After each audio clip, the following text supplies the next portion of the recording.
Okay. Sara Star has been in my class for the last 3 to 4 years. And she's been a delight to have a class for everybody. And I've seen her progress so much at that time. And she's become a very professional artist. She's been painting for 25 years.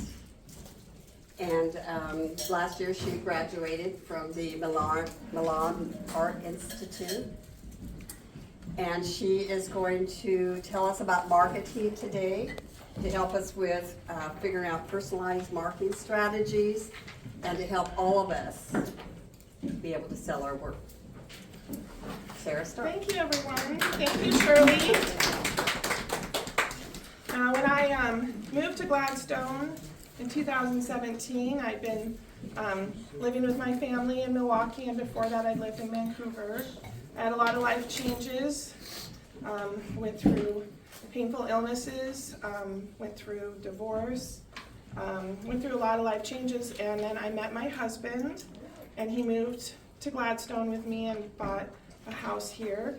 And some local people turned me on to Shirley's class. Because they heard I was an artist and they thought, let's get her involved. And so I came to Shirley's class, and I've never stopped going since that day. I go to both sessions every term.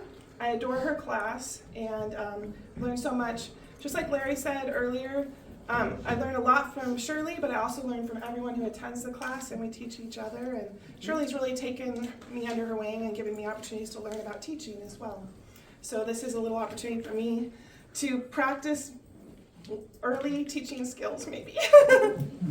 Last year we had I had a demo where I taught mixed media, and you guys saw me just drawing the barest outline of this seal on there. And I'll bring up another painting halfway through, but last year I started these, and I finished them at various times throughout the year, so little follow-up there. If you're interested, check earlier in the YouTube series for May last year, and you'll see that presentation. So I created for everyone a questionnaire, and I thought we could go through it together. I'd love to have participation this time. So this is going to be more like a workshop structure. I'll probably call in 1 to 2 people per question. So everyone who has something to contribute should get an opportunity, because there's lots of questions on here. And the reason that we start with these questions is because the main thing to market your art is you,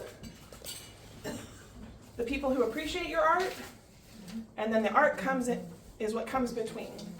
And so you need to know a lot about yourself and a lot about the people who like your art first in order to connect with them. We're going to focus on in-person marketing today. I do have a lot of information about other forms of marketing, but we only have so much time today, right? And we're having our art fair coming up, so this would be a great opportunity to practice these skills. So I wanted to just start with what drives you to create art. Anybody like to say what drives them to create art? Let's start with Shirley here. Everything that I see, I want to paint. I've always been that way, so it's just something personal to myself. And then, of course, if other people enjoy it, that makes it all better too. So absolutely. It does begin with us, but to really make it something professional, we end up sharing it with others, right? I started painting and drawing when I was 5 or 6 years old. I was lonely, didn't have many friends at school. I was a very imaginative child who was caught coloring on the carpet and pretending to be a cat. My teacher was worried that I was dyslexic, which I think is true, and that's part of why I chose to do my signature the way I do, with some backwards letters to represent that part of my life. And my mom wanted to help me make friends, and she taught me that if I draw the future I want, I draw with crayons, that it'll help me draw that into my life. And so those early lessons from my mother have been the backbone of why I make art, is to help people self-improve and transform their lives into something and to be a part of the community. Anybody else have something unique that draws them to make art? Barb?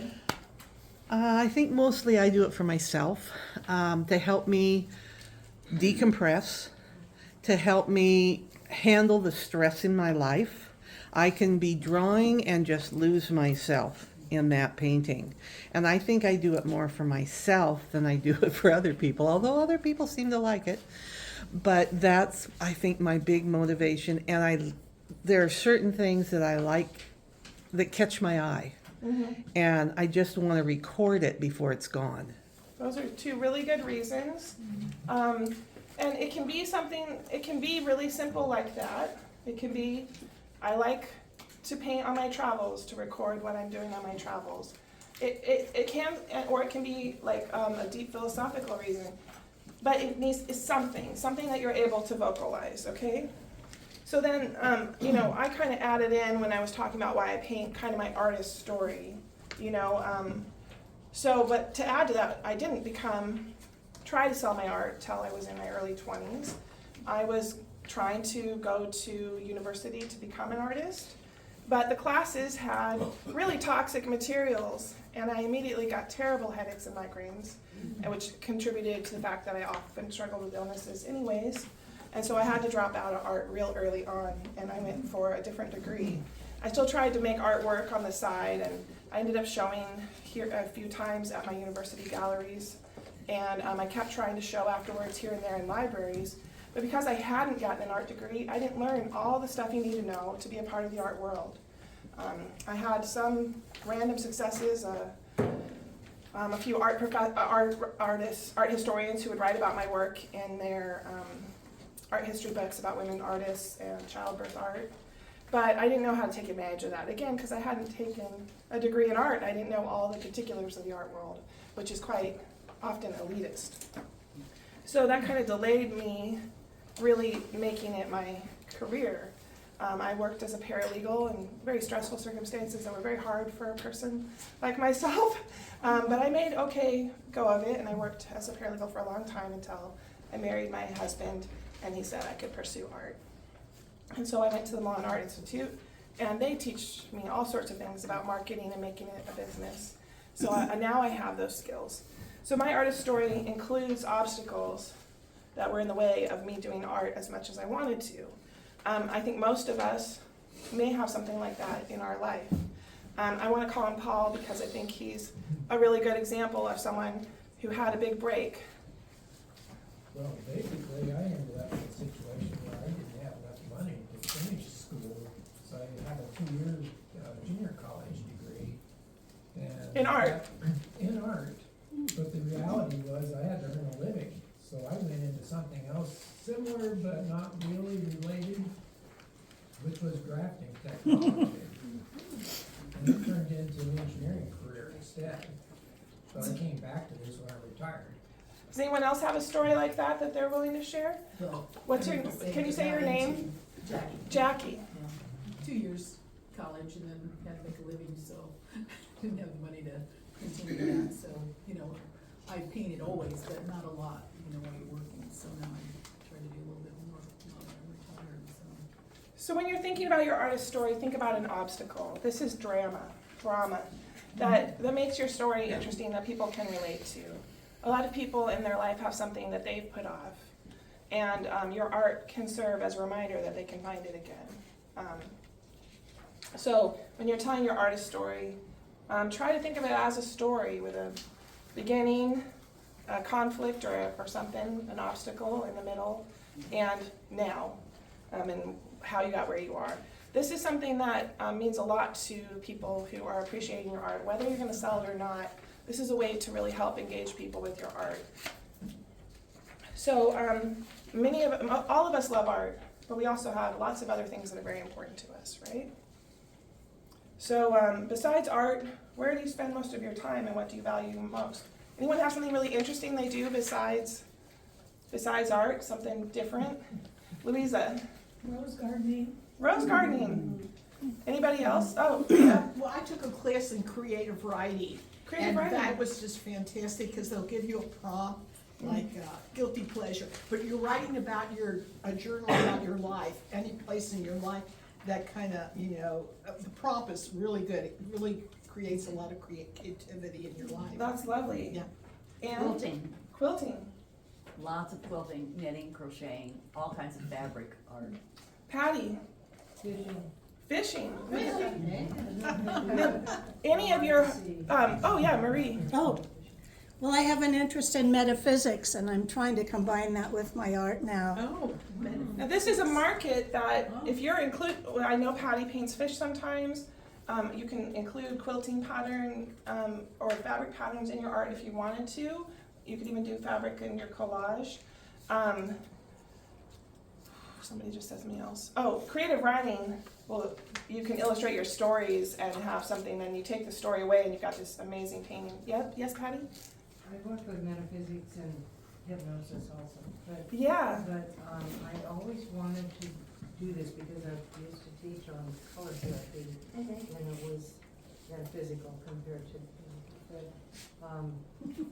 but because different people needed different colors and the reasons for that, I wanted to paint something in those colors for these people. These are incredible ways to connect with collectors. Anything you do outside of art, if you can bring it into art, this is a way to connect with your unique collector. And we'll get to that in part 2, but part 1 is about you. So it kind of gets you thinking, kind of working our way through, right? And metaphysics or religion or spirituality of any kind. I know a lot of Christian artists who do very well.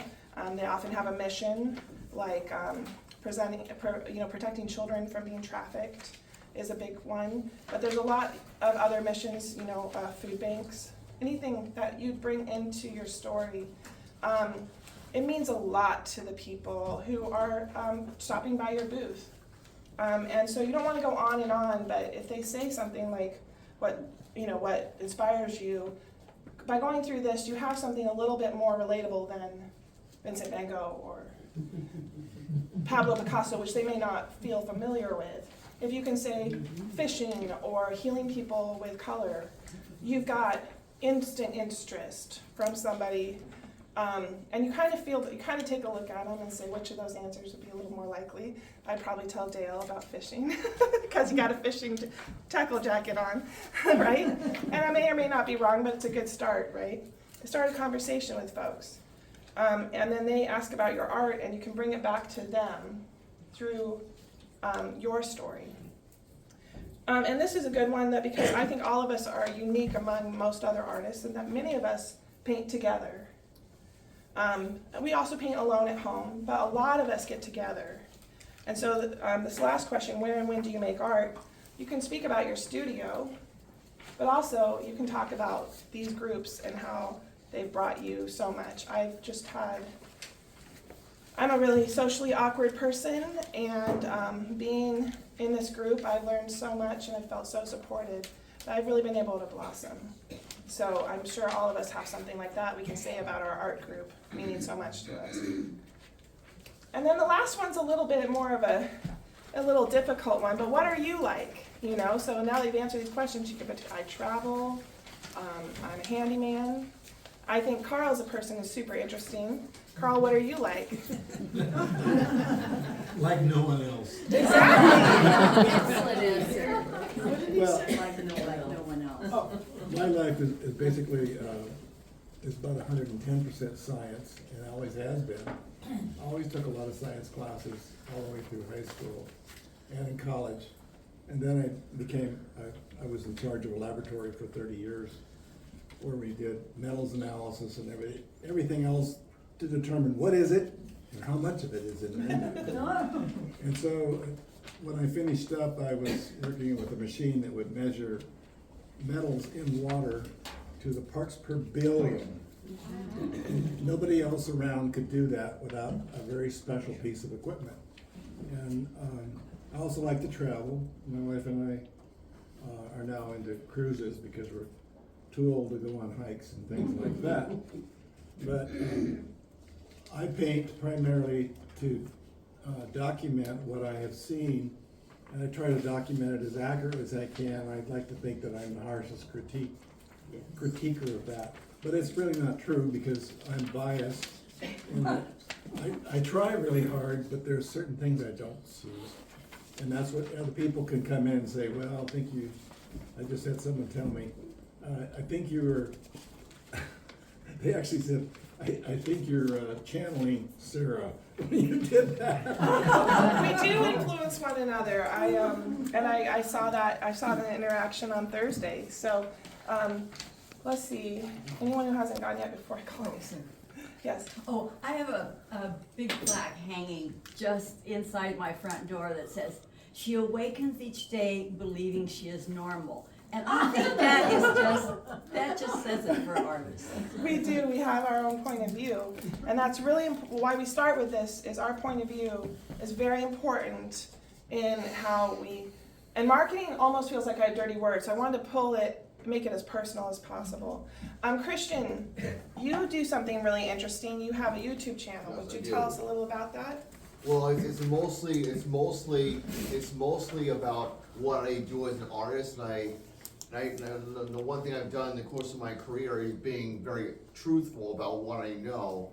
And I just made made a live show called we had a conversation last week about most young people don't understand the process mode. So this live show is about the mindset and the growth as an artist. So if you want to tell any of your students to watch that, Yeah. and you can do that. Christian, what's the name of your YouTube channel? It's Christian Phillips, but if you look up Phillip Effect Part 8, creating composition, there's a little video right Great. there, and there's a little paper right there you can get you just click on that, it goes to my YouTube channel. Wonderful. And I just made, and I'm planning to do more videos about marketing in the future or something like that. So I do more videos, I'm planning to do more. Great. I really want to talk more about this. So having a YouTube channel is a really interesting hobby to have in addition. So when you're talking to people about your art, you also could mention that. And anything kind of different and interesting about you that will help someone else feel like they can talk about what's different and interesting about them. So section 2, we're going to move on to talk about the art itself.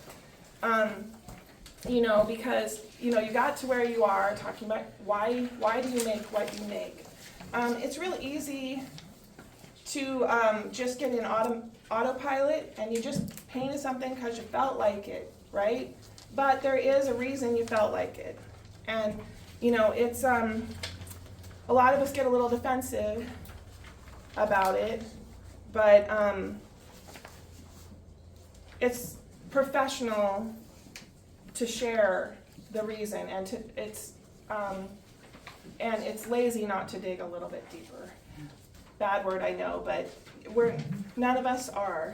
We just are a little bit worried I think some of us might be worried that it's too personal or it might turn someone off, but usually it's not. It might be you painted a squirrel because there's squirrels in your yard and you love how they bury nuts every year. And you can start a conversation with that, and people are attracted to beauty and whimsy. I'm going to say, because I'm going to kind of spring off of what Christian said, is that successful marketing starts with a mindset shift. You need to have a strong belief that you have a purpose and something to share with your art. Collectors sign on to that purpose by exchanging value for that purpose in the form of your art. Anytime you sell art, that collector benefits far more than you do, far more than the cost to them. And that can be hard for us to get in our heads because we're just sitting in our studio putting colors on a canvas or paper or fabric or whatever that we're working with. It can be hard for us to realize that the person taking that piece of art and putting it in their home is getting lifelong value out of that, more than the time you put into it. So it's something you need to really tell yourself, the person getting this is getting something really cool. And that can be hard because we're hard on our art. We come here and do critiques, and we go home, oh, I didn't get that right. But when you're getting in front of art appreciators and collectors, leave that here. this is, so, let's see, I saw someone raising their, oh, Sandy. I just wanted to share that I paint things that bring me joy. Yes, I do people, animals, landscapes, flowers, beautiful. I love painting what's beautiful to me. and joy is your purpose. And that's a beautiful, beautiful purpose and gift. And so, finding that one word even that you can put down as part of your point of view, once you get a string of a few of those together, you have your plan is starting to develop, the base, the foundation of your plan. I'm going to combine a couple of these questions. What do you create art about? What themes do you paint? A lot of us paint a lot of different things, so it's okay to kind of say everything. And then if you have a style that you've determined what you would call it, I'd appreciate if you talk about it. Linda, I think you're an excellent example of this. So what do you create art about? What are your main themes and what's your style? Well, what I like to do is when I started out, I called my art altered reality because I look at an image, a photo, as some of you know, I'm a digital artist. I started out with elements in Photoshop and I'm working in Affinity now. And I do composites, people call it surrealism. I call it altered landscapes. I take something that doesn't belong together and I put it together to tell a story. And if I can't see in a story in it, I can put hours into a piece of art, and if it doesn't tell me a story, it doesn't tell me something. I can put things that you would not imagine would ever go together, and I alter them to fit together. Somebody who hasn't gone yet, anybody who has something, yes. Remind me your name, Marietta? Yep. So I have a dog that has a lot of energy, and I have to walk him a lot, and I'm always looking for interesting places to walk him. So over nearly 7 years now, I've been taking him to different parks in Clackamas County. And I've just noticed how beautiful the parks are, especially the ones with rivers. So I have, over these years, taken a lot of my art is photography, one of them. And so while I'm walking my dog, I'll see beautiful scenes and, take pictures of them, and then I'll go into my editing and edit them up. You're a local adventurer. I mean, I think that's a way to, sometimes it's hard to boil down. Yes, I was hoping to hear from you, Connie. I think that we're so lucky to live in Oregon because we have so much scenic beauty that it's hard to concentrate on doing just one thing. So when I see things that inspire me, I sometimes use photography because that helps me to remember. But I use the colors. I think colors, and it doesn't matter. Eventually I can do abstract, or I think of myself as an eclectic artist because I don't always do the beginning of the plan and follow through. I will change it at some point and say, this looks more like this, and so I'll go from there. So I'm constantly, challenging myself, and I think that's the key, that all of us artists, we are yearning to learn more and learn more, but it is fun to create simply by challenging ourselves. Dennis, is that Dennis? Could you tell us a little bit about your doodle art? Your doodle art. How did you start? What do you like about doing doodle art? Well, I started, what is it called? Doodle art. Doodle art. It's hands-on, right, until you get a complete form. And what do you like about it? That it gives you opportunity to create? Yeah, see, we all have, you can have completely different kinds of art, and being able to just say, have the style, a name for the style can help people connect to it. And you don't have to have a style, because a lot of us paint, are still learning, or we just prefer not to focus on that, but that is a possibility. So everyone's looking at the first page here. Does any of these questions trigger something new you'd like to share about? Dale, I'd love to hear from you. You're new, so we'll put you on the spot, but. Put me on the spot,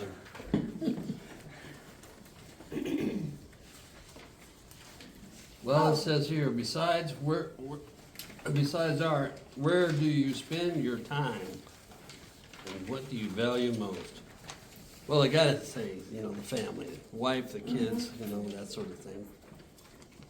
But I have a small shop behind my house where I got welding equipment and a saw, a big saw. And so I make my own frames and I stretch my own canvases. And I also do a lot of metal work for folks, and I was a welder for 50 years. So I get a lot of enjoyment out of creating metalwork and making things fit and fix and on your truck, on people's trucks and what have you.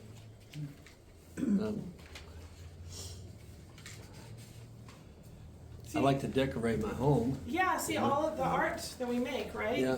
We can that's one of the main purposes of the art, is to decorate, right? Yeah. Rebecca. One of the questions here was, what does art help you with, and what purpose has art served for you? Mm-hmm. Recently, I've had some health issues, and I've had a lot of pain, and when I am focused on my artwork, that pain goes away. Oh. And so, for me, that's been a relief and something, that I guess I've always known, but I really noticed it more recently when I've been having these issues. See, these things we might not think about in marketing, but actually they're the most important. Rita? Oh, I just wanted to say, I like art because of the supplies, There's so many different things that you can try with. Yes. No, and the color, as she mentioned too, the colors, like India ink and a brush, and just different styles and different creativity with supplies, like. Yeah. I mean, you see like a magic marker, I'm gonna try it with that, try it with a felt pen. It's like an experimental thing where you get to kind of jump into the unknown and be surprised, right? These are all things that you might not think of in marketing, but when you speak to people, this is what's going to help them. They already like your picture. This is what's going to help them make a bond to that picture that's almost, it would have to be very expensive for them to not want to cement that bond. But they come to a point where they don't know if their desire and bond to this is valid, if they have permission. They're a little bit in awe of you, sometimes a lot. It's hard to think about ourselves that way, but we're kind of like pop stars, local celebrities to them, because they don't know how, unless they're another artist, but even if they are another artist, they can't quite understand, how do you do it? How do you see the world that way? How did you get from a few colors on a palette to this? And they don't actually want you to tell them every little detail, unless they're another artist. What they want is for you to tell them, it is special, you're special, you deserve to have this. Louisa? So I really enjoy making art because it continues to help me problem solve at a very, very, I have to continuously use my intuition. Mm-hmm. So I'm reinforcing that muscle all the time, whether I'm teaching or critiquing or making a piece myself. And I never know, sometimes I don't know how to solve it, but then I figure it out. So So this is where we kind of move on to the collector. Now, this can be really challenging if you haven't sold a lot of art, but you're in this group and you've put your art in front of people before, or you have an opportunity to, okay? So what do people who like your art and admire your art say about your art? And so something that you can do is connect your why, your purpose, with what people say. So I recently was struggling with this about figuring out my marketing, and I went on Facebook and I said, hey, I'm struggling with this question, everybody. What sets my art apart? What makes it different? And I got some incredible responses from collectors and from some of you that helped me pick out some keywords so that I could write out what do people say about my art to me, so that I can start to think about, outside of my own perception, how I see my art. What do other people see? And so I'm going to switch paintings real quick because I'd love to have them both visible on YouTube. And this one, you all were so kind as to vote first place last month in the contest. And I also started this one during the demo last year. This is called Que Sara Sara. When I was a little girl, I used to walk Virginia's little poodle, and I walked him up and down the block for a quarter. And every time I came in, she sang Que Sara to me. And I didn't know what the song was about, but now that I'm older and I know what the song is about, I can start to put myself in her shoes. You know, an older woman, living alone with her dog, her life closer to the end than the beginning of her life, and me, 10 to 12 years old at the beginning of my life, kind of like bright, unsure, unaware, and her wisely looking ahead and saying, what will she be? And so I made this picture about that. You have the mature queenly cat and the young kind of prince or princess cat who's just, and over over the young cat and over the older cat are the stars. Kind of what will their future be? And that might, I'm a pretty metaphysical type person. I do think about the stars and it's part of my marketing. But any kind of story, all of you tell the best stories about your art when you put it up in critique. Any of those stories can be interesting to the viewer, but you want to keep it pretty short and then let them start to tell their story, what they see in the art, and validate it. And say, yes, I love that. Unless, I had this happen a bunch of times, people think these are otters. These are not otters, and if you bought this for your daughter who loves otters, she'd be disappointed. I will let the person know they're seals. But if I feel that this is about romance and they feel it's about friendship, I'll be like, I love that meaning. I love that you see friendship in that. Or if they, or maybe when I was originally thinking about it, I was thinking that this was husband and wife seals, but they see a mother and daughter. Well, I can see that in the picture too. So I would give them permission to buy it with that meaning in their heart, and this is, my brother was talking about this, I wish he was here, but there's a lot of points in the sale where you're giving them permission to take this painting. And it's so it doesn't, you don't know why are they hesitating, right? And in your head, you're like, they don't really want it. They don't like it. I'm charging too much. They're just being nice. Why am I here anyways? And it shows on your face. In your head, just make this little mindset shift is they aren't sure that they deserve this painting. And so that when you're sharing with them, you're not pressuring them, you're not salesy, you're not trying to sell them something that they don't really want or need. You're saying they do want and need this probably, and I'm going to help them through all their objections so that they can have the amazing benefit of a beautiful painting in their home. And again, this is a mindset shift that might be hard to make, but start thinking about it, It'll show on your face. And some of us are really insecure about our art, but none of us should be. You've all been coming to this group for a long time. Everybody here's art is loved by a lot of other people here. And these are your peers. you know? So if your peers like your art, then the public will too, you know? And if someone doesn't like it, they're not your person, they're not your purpose, and let them go. Some people, their day is made better by making someone else's day worse. Forget them. Forget them, put them aside, go talk to your friend, have a little cry, and come back, you know? So I think all of us can start thinking about what sets themselves apart. I feel like Carl said it best. He's one of a kind. We're all one of a kind. So, and don't think of every artist of all time, but think about maybe the other artists here. What makes your art your art? Connie does incredible collage, 3D, found art that a lot of us try it, and we put some pieces in, but nobody does it like Connie. I will be the first to admit that when I first came to the group, I did not think I fit in because I saw all these wonderful artists. I thought, oh my God, I'll never be that good, you know? And still to this day, it just surprises the heck out of me how people are buying my art. I'm like, what did they see? Maybe they see what I saw.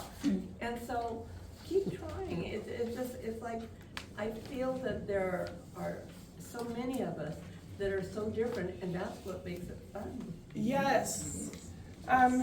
Yes, Marietta. Oh, I didn't want to interrupt. It's okay. Well, I'd like to mention children, because I make photo cards of some of my photographs, and sometimes children will come with their parents and they'll be looking at when I have animals and scenes. And I just think it's wonderful to see through the eyes of the children, and then they'll go, can I get that? So how long do I have till, Larry? Ideally about one, so. Okay. So the kind, we're wrapping up, so don't worry. I went out of order a little bit.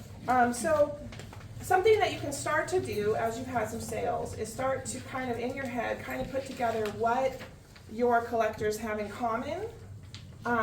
You know, for some people it might be super obvious. It's all been women over the age of 30, or it's all been men who like to travel, or it might be obvious for some people. For other people it might be something a little deeper. For me, I've noticed that people that collect my art like to involve it in their spiritual practice, regardless of whether that is something like a devotional Christian spiritual practice or something metaphysical, or even people who wouldn't consider themselves spiritual or religious, but have a deep connection to nature, and it makes them see the bigger picture and that they're part of something. And so they tend to put the art with other objects in their home that complete the picture and their relationship to it, versus just hanging it on a wall. And that's what I found they all have in common. And so I focus on helping them understand how their picture could be a part of their interior design in a devotional kind of way. My brother sells jewelry. He's a environmentalist in the sense that he loves the national parks and the outdoors, and so he reuses stones that he's found through thrifting, auctions, etc., and he recombines them to make art that has special meaning to the people who wear it, and a special purpose, which is saving the environment. So it can be something simple, or it can be loftier.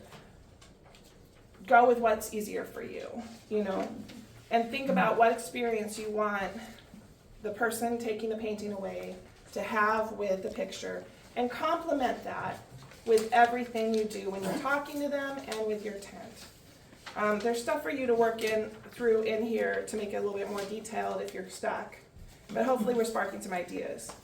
So now we're going to use the big bad word, brand. What you're creating is your brand. And this word has a bad rap again because we're thinking of manipulative sales tactics, we're thinking of lies or performance, but it's not. Your brand is your point of view and your story, the experience you create, how your art is recognized, and an expression of your creative practice. So we've talked about all those things in different ways throughout the questionnaire, There's some additional questions in there that might help, that we haven't gone over, that might help you think of things for this.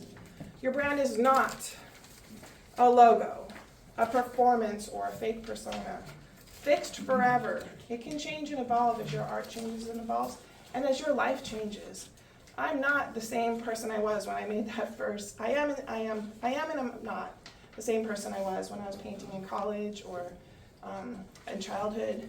You know, like I learned I wouldn't be able to have children, and I made a lot of art about birth.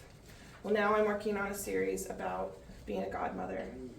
So it's changed, but I am still who I am, you know? And it's not only for commercial artists. If you share your art in any way, even if you're not selling it, if you teach, if you mentor other artists, if you just bring people here, your brand is part of how you communicate about your art. So hopefully when you've gone through all the questions, you can start to boil it down to, I make a type of art. So I make mixed media oil paintings about fairy animals and women, and fairy women in celestial settings, magical art. I can keep boiling this down to a few words until I come up with something like magical mixed media art about folklore and your ability to make your own fate.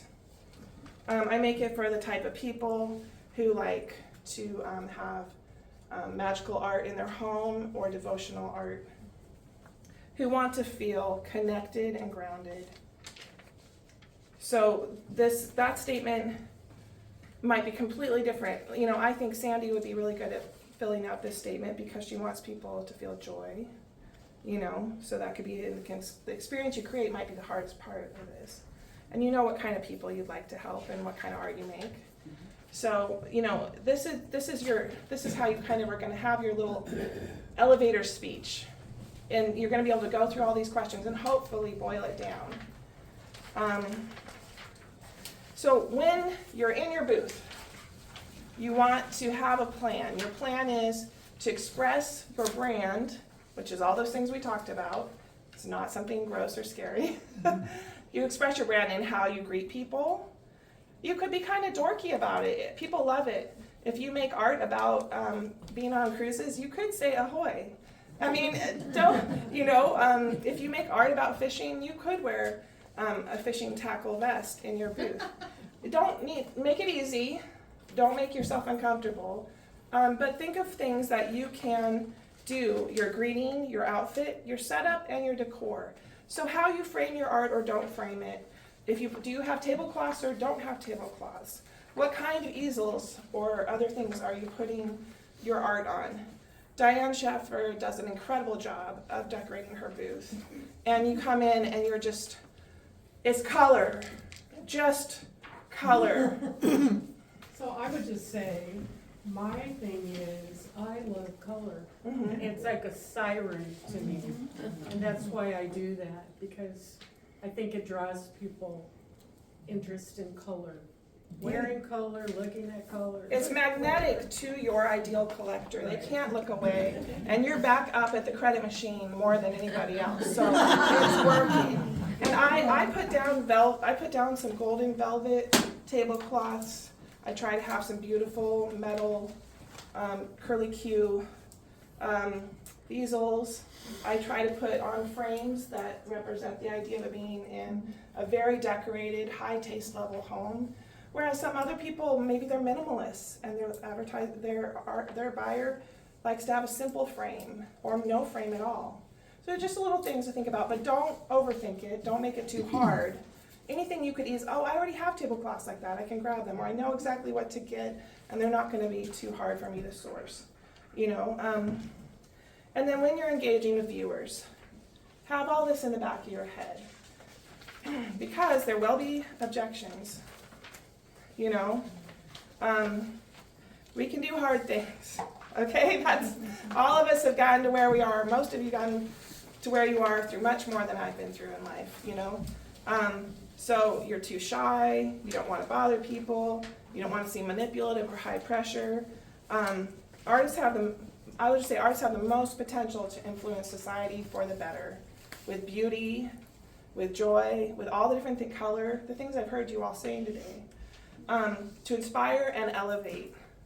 Sometimes it feels like we live in dark times. In fact, most times in history have felt like that. So art has always been something that is an opportunity for people to elevate.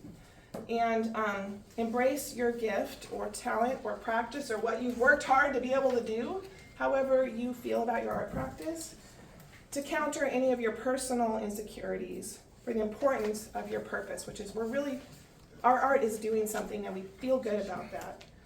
So when you're closing the sale, there's a lot of objections, and I think we have a few minutes just to quickly, if you've heard one of these objections and you've dealt with it well. So how did you offer a sale? You might say simply, would you like to buy the picture? You love the picture, would you like to have it? The objections might come up at that point. These objections are often requests for help in disguise. Okay, sometimes they're not, but give it an opportunity that maybe it is. So maybe they say, I'm going to look at other booths. And you can say, would you like me to set aside for you? You're not going to see anything else just like this here. You know that now because we've gone through the questionnaire. You know none of your art is just like anybody else's, right? They might say, I don't have space. You might say, well, maybe it's time to change things out. Are you sure? Is there anything you don't love as much as this picture that maybe you can replace it with? Well, they're here. They're looking at your picture. They've started to express. This is after they've expressed, after you've had the story, the interaction, them telling you their story. You're not jumping in with this. This is after you've had a really nice conversation, okay? Or maybe you have a smaller version of it in a print. Again, go through these questions and my examples and think about how you do them with your point of view and your story. Mine might sound obnoxious, but there might be a way that you could make the same kind of answer, because they're asking, it's a plea for help.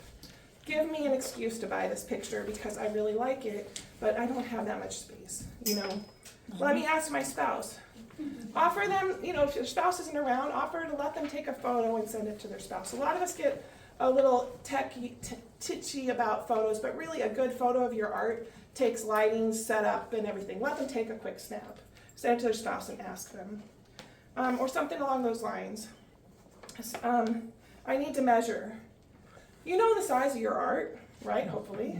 Maybe you could talk to them about, well, where do you think you're going to put it? Maybe we could guess how much space you have. My friend Terry is an interior designer, so she knows how long the average couch is. Stuff like that. Some people, if they're local, you can offer to book an appointment to come to their home. And you could have a calendar ready if that feels like you. You have a calendar ready with, I do in-person appointments. I bring my husband along, but to help so they don't feel uncomfortable like you're trying to proposition them. I'll bring my friend along to help, and we can hang it and we can see it in your home. If that feels like too much, don't offer that, but start thinking, what could you do? If they don't know where to put it, you could ask them about the rooms in their house, where they'd where would you want to see the picture the most? See, sometimes they are saying no, just to protect your feelings, but sometimes it is a plea for help. And this is really common, and most of us have stopped at the first objection because of our insecurity, or because that's how we say no. But it isn't always. A lot of people are not exactly the same as us, and they don't mean no. So sometimes we think they mean no because that's what we would say to say no. But not everybody's the same as us, okay? We've discovered that talking today. Not everybody's the same as us. And then if they're uncomfortable with the price, you might offer to throw something in. Sometimes people just like to have a little deal. Offer them a 5 to 15% discount. Don't overdo it. You don't want to devalue your art or feel bad about the deal. Maybe you could offer, I've offered to give them a lower price if they let me keep the frame. You got a frame at home? I'll pop this out of the frame. I'll knock a pretty significant amount off, and it feels fair. They're paying in cash? Yeah, I'll knock off $10 or $15. So something so that the exchange of lowering the price is not lowering the value of your art. This will make you feel good, and it'll make them feel good. And then at the very end, and this is something that we could talk about another time, but you want to nurture the collectors that you have. You want to keep, as you sell paintings, you want to get some kind of contact information. If you really do want to continue to make sales, your warmest audience is someone who's bought a painting from you before. Most of my collectors have 3 to 4 of my paintings. Larry and his husband are a great example. And honestly, you do become friends with most of your collectors, so it's definitely very authentic. And at a certain point, you wouldn't care if they paid for it or not. You just have such a good friendship with them that you just love that they love your art and they love your art and you like each other. So I would say this is a little bit, you know, we are running out of time, but you know, the last thing I think, if we have just a couple more minutes, because we don't have a lot of paintings up there, is just talk about price really quickly. For amateur artists, which I think most of us would consider ourselves, $1 a square inch is a good starting point. If you have a degree in art or a proven record, just starting out, $2 is a square inch is a good start, and you can go up from there as you have a proof of sales. I might try to raise my prices in January. Right now I'm at $2 a square inch. This calculation works best from about 16 by 20 to about 36 by 48. Above and below it can be too little or too much. So for smaller, you might add 50 cents, and for larger, you might reduce 25 to 50 cents per square inch if you find that, and that's not a have to, but those are options. But also, if you just are comfortable with your prices, don't let me pressure you. But I would just say that a lot of folks have had their prices really low, and people have come and bought very expensive paintings from other booths nearby with similar quality of paintings. So it's not really as much about price as you might feel it is. But if you are concerned about that, try to have some lower price offerings, sketches, prints, cards, and that's a better way to answer that than undervaluing your art. Is it your per square inch, does that not include the frame? You know, that's gonna depend on how much you spent to frame it. Like I got this frame for like free or $12 or something at Goodwill. So I factor that in since I do have that $2 per square inch. It's a little bit higher price point. I do keep that within there. But if I paid to have this framed at Michael's and they charge me $200, you have to factor it in. But like I said, either one of you lovely folks left this out here or called me and said I got paintings or I got it at Goodwill. So that's how I source mine. And that would be a great conversation for another day. I know some great places to get low price frames new as well. You buy them in bulk if you paint certain sizes, things like that. I know. Okay, can we have just a couple minutes for questions before we critique? Couple minutes. Okay. Okay, Christian, this will be the last question. Okay, I'm planning to sell my work on Facebook. And I got the pack material and I was just wondering, so I'm thinking about applying to sell like one of those paintings for like 30, for the framework, $30. Okay, that's a good price. And I'm wondering, I was wondering, should I give my customers free shipping if they don't pay online? If they're, no, because, and I'll say that specifically because your price point, at $30, you can't afford free shipping. Okay. They need to pay for shipping at $30. Okay. And I would say that, then that's specifically personalized to your market and price point, Chris. Okay. Yeah, it's not like let's say Shirley sold a painting for $1,000, she probably would give free shipping. But at $30, you can't afford to. The shipping will be something like 12 or 15, and you can't. Okay. Then you don't make any money. So I just tell them to pay, add it in there, and should I just charge like $10 shipping or something like that? are they going to be in envelopes without a frame? And you're gonna mail them in a large envelope? They're in a frame, but I also got some like good packing material. I'm studying how to ship frame paintings. I got some like packing paper I can wrap around them. Are you gonna, is this something we could talk about at the next meeting, so I have time to research? Okay, I'm gonna research this. Other Thank questions you. for Sarah? And then I'll ask Diana, and then that'll be it. I was just going to say in regard to that question, every year the shipping rates are going up terribly. Yeah, that's So, why I have to before I research it. ship, I have a line of Christmas ornaments. Yeah. And I always go to the post office before I send my flyer, and I put in what I think will be the adjusted price for shipping. And you put the furthest away zip code. Right. Yeah. Yeah, right. Like put Florida or New York or Hawaii. Yeah, and I'll do a little research, because I don't know that Christian's got all that ready. Okay, I think we covered everything, and if, maybe after the arts fair, you can tell me how well this worked for you. And then if so, maybe we'll do, a longer workshop. And I do need to give credit before we stop recording. The majority of these materials I adapted from the Milian Art Institute's marketing materials. I did not include 90% of what they have. I just did a simplified version that would work for us in art markets. But if folks want to learn more detailed things about internet or business cards or anything like that, we can talk about that after the art fair. Potentially I could do a workshop. Okay, everybody, thank you.